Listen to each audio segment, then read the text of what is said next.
یہودیوں کے بچے آج مسلمانوں پر مسلط ہیں، صرف اسرائیل میں نہیں، یہ آپ شاید سمجھ رہے ہیں کہ اسرائیل فلسطین پر ظلم کر رہا ہے، تو فلسطین کے اندر اسرائیل کے بچے، یہودیوں کے بچے مسلمانوں پر غالب آئے ہوئے ہیں۔ نہیں، میں آپ کو بتاؤں، آپ کے ملک پاکستان میں پیپسی استعمال ہو رہی ہے، بلکہ میں آپ کو کہتا ہوں کہ آپ جو ٹوتھ برش کرتے ہیں نا، یہ بھی آپ یہودیوں کا استعمال کر رہے ہوں گے، آپ کو پتہ ہی نہیں ہوگا۔ آپ بسکٹ کھا رہے ہیں نا، یہ بھی آپ یہودیوں کی کمپنیوں کے بسکٹ کھا رہے ہیں۔ آپ پیپسی پی رہے ہیں، آپ کوکا کولا، آپ 7 اپ پی رہے ہیں، آپ کی ہر مہمان نوازی پہ یہ چیزیں آتی ہیں، اور آپ کو پتہ ہی نہیں ہے کہ آپ ان کی اشیاء استعمال کر رہے ہیں۔ جس دکان سے آپ خرید رہے ہیں، گویا کہ اس نے یہودیوں کے تعاون کے لیے چندہ باکس رکھا ہوا ہے، اور آپ اس باکس کے اندر چندہ ڈال کے آ رہے ہیں، اور وہ چندہ یہودیوں کے پاس پہنچ رہا ہے، اور یہودی فلسطین پر اس آپ کے دیے ہوئے چندے سے حملہ کر رہا ہے، بم مار رہا ہے، وہاں مسلمانوں کی لاشیں گرا رہا ہے، اور آپ یہ سمجھتے ہیں کہ صرف وہ وہاں غالب ہے۔ آپ بھی مکمل طور پر یہودیوں کی حمایت کر رہے ہیں، مکمل طور پر آپ ان کے ساتھ تعاون کر رہے ہیں۔ اللہ کی قسم اٹھا کے میں کہہ رہا ہوں، میں نے کئی مولویوں کے دسترخوان پر بھی یہودیوں کی پروڈکٹ کو میں نے دیکھا ہے، ان کی میں نے مصنوعات کو دیکھا ہے۔ وہ کہتے ہیں ہمارے پاس اور کچھ ہے ہی نہیں، ان کی چیزیں آپ کے پاکستان میں برانڈ بن گئی ہیں، آپ کے پاکستان میں آپ کی بنائی ہوئی بوتلیں، مصنوعات استعمال نہیں ہو سکتی۔ کیوں نہیں ہو سکتی؟ کیونکہ آپ یہودیوں کی چیزوں کو پسند کرتے ہیں، کہتے ہیں کہ نہیں جناب، اس کے بغیر تو چارہ ہی نہیں ہے۔ بتاؤ یار، اگر ہم آج ٹوٹل پمپ سے پیٹرول نہیں ڈلوائیں گے، ہماری موٹر سائیکلیں، ہماری گاڑیاں نہیں چلیں گی۔ اگر ہم یہودیوں کی کمپنیوں کے مشروبات نہیں پئیں گے، مر جائیں گے۔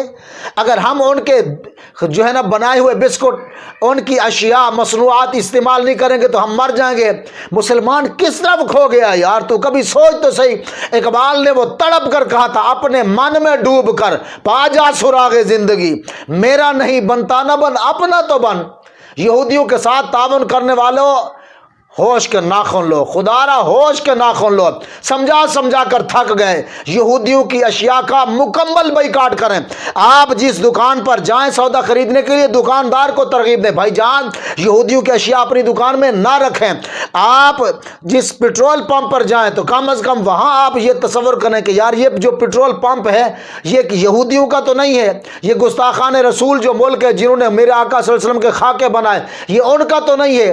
کبھی نہیں آپ نے ایسا سوچا، کبھی بھی آپ کے ماتھے پر شکن نہیں پڑے، بال نہیں پڑے، کبھی بھی آپ کو اس کی فکر لاحق نہیں ہوئی یار کس طرف جا رہے ہیں ہم، کیا کر رہے ہیں ہم۔ آج دیکھیں وہ بڑھتا چلا جا ان کا ظلم۔ فلسطین پر اس وقت اسرائیل جو ہے وہ غالب آیا ہوا ہے، اور سویڈن نے اس وقت قرآن پاک جلا دیا ہے۔ مجھے بتاؤ کون اس وقت جو ہے وہ قرآن کے تحفظ کی بات کر رہا ہے؟ ملک پاکستان میں تو نہیں ہو رہا، بالکل نہیں ہو رہا۔ ہمیں حکومتی سطح پہ اس کا بائیکاٹ کرنا چاہیے، ان ملکوں کے ساتھ اپنے تعلقات ختم کرنے چاہیے، اور یہ تعلقات ختم کرنے کی ترغیب خود میرے آقا صلی اللہ علیہ وسلم نے دی ہے۔ میرے آقا صلی اللہ علیہ وسلم کی بارگاہ میں بتایا گیا کہ حضور یہودیوں نے ہم پر حملہ کر دیا ہے، انہوں نے ہمیں نقصان پہنچا۔ حضور نے فرمایا ان سے تجارت منقطع کر دو، ان کے ساتھ تعلقات منقطع کر دو۔ یہودی گھٹنوں پر آ گئے۔ آج اگر ہم ان کی اشیاء کا، مصنوعات کا بائیکاٹ کریں، آج گھٹنوں پہ آ جائیں گے۔ سب سے زیادہ مصنوعات یہودیوں کی پتہ ہے کون سے ملک میں استعمال ہوتی ہیں؟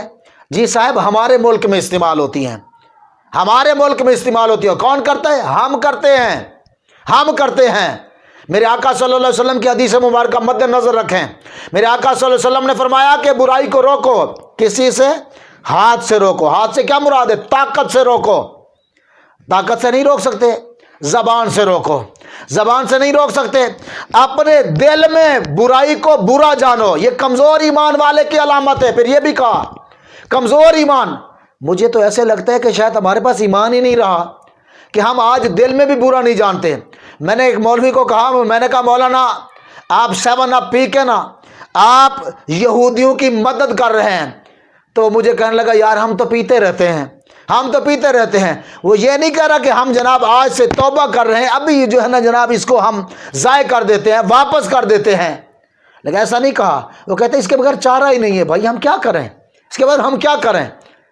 اللہ تبارک و تعالی ہمیں عقل سلیم عطا فرمائے۔